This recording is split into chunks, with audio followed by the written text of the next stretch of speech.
Hello everybody, welcome to my channel. I'm just reluctant to make another video for the topic of the Syrian conflict that was just initiated by Netanyahu government, striking the Syrian palace the other day.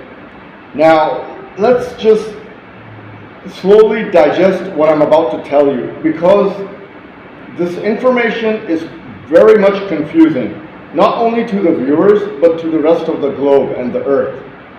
So, before we continue, click the hands icon to like the video and click the red button to subscribe and check out my other vlogs. So let's deep dive, shall we? The thing is that I myself, I am from Middle East. I grew up in Kuwait. I know what the ethnic populations and what the different tribes in Middle East consist of. But even myself, till last week, I had no idea, seriously, to be honest, I had no idea who are Druze. I know for a fact that there are multi-ethnic groups within the Muslim population. Then there is I'm talking from the top of my mind, there's Christians, and there are, I know a few, huge population in Iraq, huge population in Middle East, all of GCC countries. Then there are Kurdi or Kurdish ethnic people in Iraq and in Syria, and probably some in Iran. So these people consist, which are part of the Middle East population, but these people are not Muslims. On the contrary, what happened last week when Netanyahu bombed the Syrian palace, there's a reason for that. The Druze are basically, to put the record straight, some people can compare them to the Kurdish population. They're not Muslims. They are basically Israelis who are living in Syria, Lebanon, and probably other parts of Muslim countries. But they do not have their own country. And to date, there are around, in Syria, about 11 to 12 or 1.2 million Druze living there. So, the IDF fully supports this ethnic population. But here's the catch.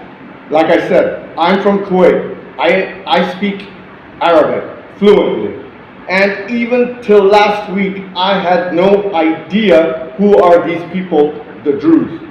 So, I'm going to play this clip, which is from a US reporter in Israel, and he's talking the same word for word that I just told you. Americans don't even know who the heck are Druze. And watch this clip.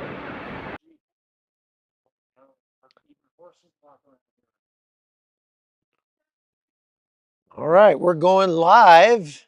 Hey everybody, Chuck Holton here.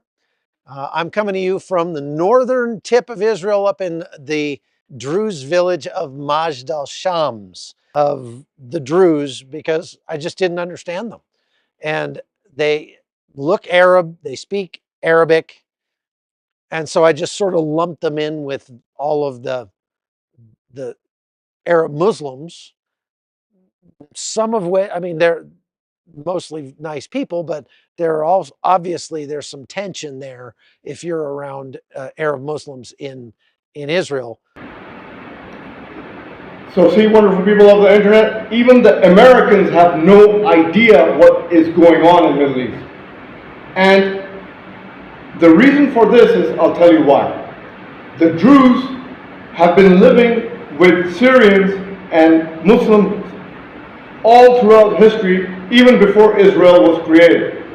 The thing is that the Druze, when you look at them, they resemble Muslim Arabs. They have long beards. They dress up in gatra. They wear the dishtasha. They are literally Arabs. They speak Arabic and they speak Hebrew. But they are Israelis, Jewish origin. Now you didn't know that. Please click the hands icon to like my video and click the red button to subscribe my channel and check out more other videos. I just found this out. I had no idea. I just thought that, in Syria and in Iraq, Basically, Iraq was a major hotspot for decades, and there were only two ethnic populations, the Shia and then the Sunnis. But apparently, there is a third population, which is the Kurdish in Iraq. So now we're talking about a fourth variable, which is the Druze in Syria. So now you have in Syria the Shias, the Sunnis, the Kurdis, and you got the Druze, who are Israelis by origin. But they fit in with the Arabic population of the Muslims, and they speak Arabic. Isn't that scary? So Netanyahu, when he attacked the Syrian palace, what happened?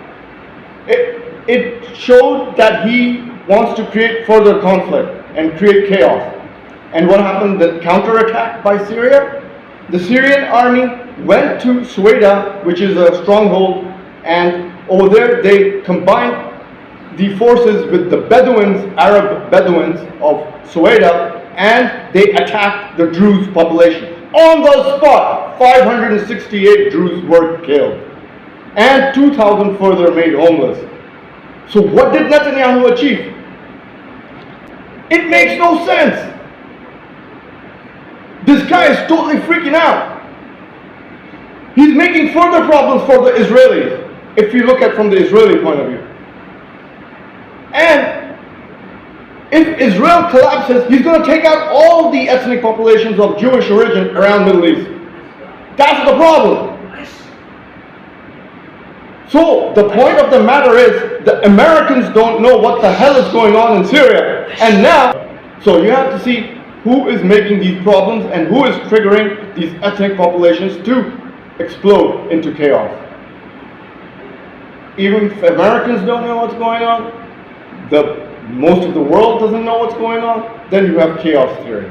But I'm telling you the facts like it is. After they attacked the Syrian palace, 568 Druze were killed on the spot and 2,000 made homeless.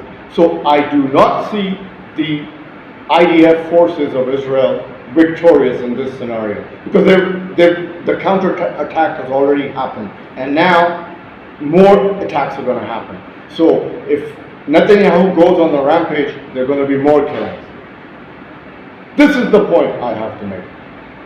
We have to see the bigger picture, and the point of making today's vlog is that majority of the earth do not know what's going on in Middle East, and this is why I makes my responsibility to bring this truth to the viewers. Well, as always, click like to like the video and click the red button to subscribe my channel, and hope you've learned a thing or two, and see you next time.